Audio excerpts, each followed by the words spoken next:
नमस्कार, मैं अमित कुमार आप सबका भारत मौसम विज्ञान विभाग की साप्ताहिक मौसम परिचर्चा में स्वागत करता हूं। इस वीडियो में हम देखेंगे कि पिछले एक सप्ताह में यानी 20 फरवरी से 26 फरवरी के दौरान हमारा मौसम कैसा रहा और उसके दौरान हमें कौन कौन से वेदर्स ने इम्पैक्ट किया। पिछले एक सप्ताह के दौरान दो पश्चिमी विक्षोभ ने भारतवर्ष को इम्पैक्ट किया, जिसमें पहला पश्चिमी विक्षोभ जो था वो 20 और 21 फरवरी को और दूसरे पश्चिमी विक्षोभ ने 23 से लेके 26 फरवरी तक जो हमारा नॉर्थ वेस्ट इंडिया है और जो पश्चिमी हिमालयी प्रदेश है उनको अफेक्ट किया। साथ ही हमारा एक नॉर्थ साउथ ट्रफ जो हमारा बंगाल पश्चिम बंगाल है वहाँ से साउथ आंध्रा कोस्ट तक उड़ीसा से होता हुआ भी मौजूद रहा, जो कि 20 तारीख से 23 तारीख तक स्थित रहा। एक anti cyclonic circulation north bay of Bengal पे भी स्थित रही। इन दोनों इस ट्रफ और इस एंटी साइक्लोनिक सर्कुलेशन के प्रभाव में उड़ीसा, बंगाल और झारखंड में इस सप्ताह में हमें वेदर देखने को मिला है। जैसा कि आप इन मैप्स से देख सकते हैं, जो पहला मैप है हमारा वो 7 दिनों की क्यूमुलेटिव रेनफॉल का है। दूसरा मैप हमारा हेलस्ट्रॉम का है। तो इसमें आप देख सकते हैं कि नॉर्थ वेस्ट इंडिया में और हिमालयी प्रदेशों में हेलस्ट्रॉम हमें इस सप्ताह में देखने को मिला है, जो कि पश्चिमी विक्षोभ के कारण था। और आप देख सकते हैं कि पूर्वी भाग में छत्तीसगढ़, उड़ीसा, झारखंड में भी हेलस्ट्रॉम की हमें जो ऑब्जर्वेशंस हैं वो मिली हैं, जो कि उस ट्रफ और एंटी साइक्लोनिक फ्लो जो हमारा बना हुआ था बे ऑफ बंगाल में उनके इन्फ्लुएंस में थी। आप पूर्वोत्तर भारत में भी देख सकते हैं कि सिक्किम में, असम, मेघालय में और अरुणाचल प्रदेश में भी हेलस्टॉर्म रिकॉर्ड किया गया है। तो जो हमारा ये पश्चिमी विक्षोभ 20-21 तारीख से आगे पूर्वोत्तर भारत की तरफ बढ़ा, इसके प्रभाव में वहाँ पे ये हेलस्टॉर्म एक्टिविटी हुई है। आप ये जो तीसरा मैप आप देख रहे हैं ये हमारा भारी वर्षा का मैप है। तो इसमें आप देख सकते हैं कि बंगाल, पूर्वी भारत में खासकर बंगाल, झारखंड और उड़ीसा में इस सप्ताह में हमें भारी वर्षा देखने को मिली है। तमिलनाडु में भी एक दिन हमें 26 तारीख को भारी वर्षा देखने को मिली है। अब जो आप अपनी स्क्रीन पे देख रहे हैं ये पिछले सप्ताह के दौरान यानी 20 फरवरी से 26 फरवरी के दौरान जो हमारे पूरे भारतवर्ष में sub division wise rainfall record की गई है उसका मैप है। तो इसमें आप देख सकते हैं कि हमारा डिपार्चर यानी जो लॉन्ग टर्म एवरेज है, नॉर्मल है, उससे -6% रेनफॉल हमारी कम हुई है।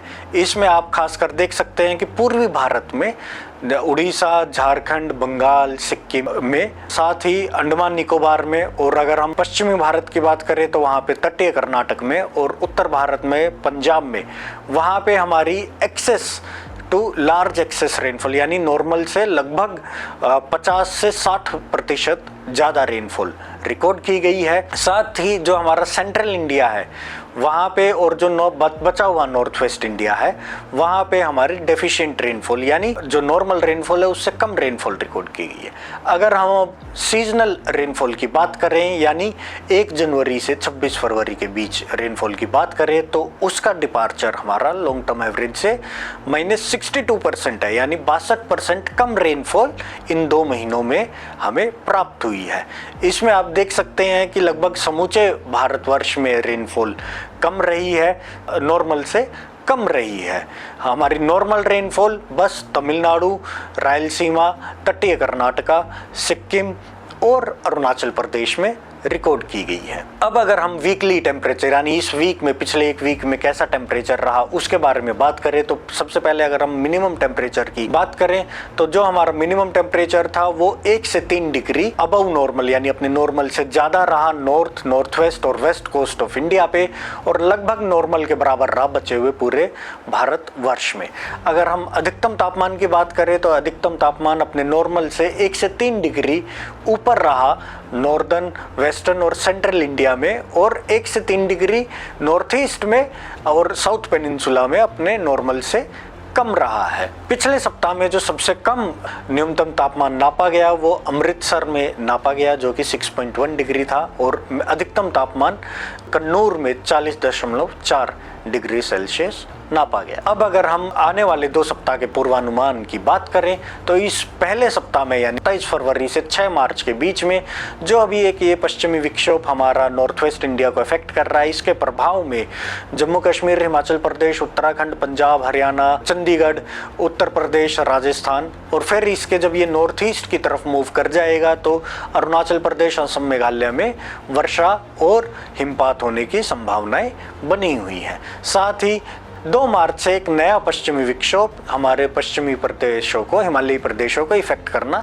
शुरू करेगा। अगर हम वीक 2 यानी 6 मार्च से 13 मार्च की बात करें तो 6 मार्च से 13 मार्च के बीच में भी एक पश्चिमी विक्षोभ हमारे पश्चिमी हिमालयी प्रदेशों को इम्पैक्ट करेगा।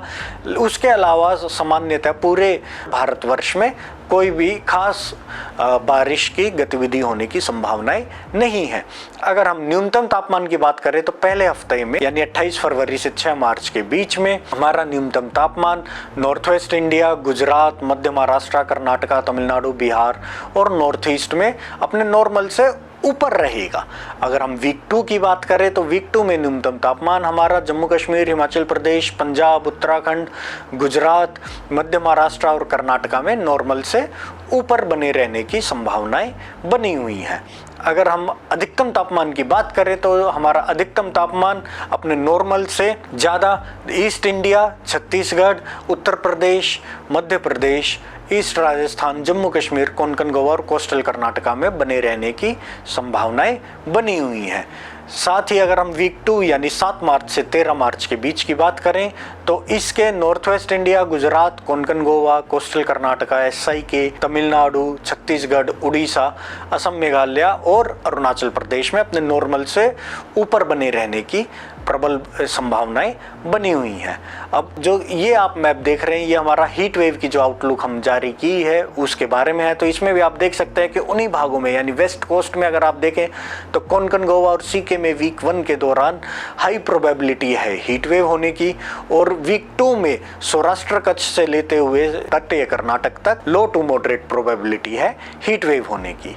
अगले 2 सप्ताह के दौरान हमारे की किसी भी दोनों ही ओशन बेसिन्स में यानी अरेबियन सी और बे ऑफ बंगाल में किसी भी चक्रवाती तूफान के बनने की या उसके इंटेंसिफाई होने की कोई संभावनाएं नहीं है।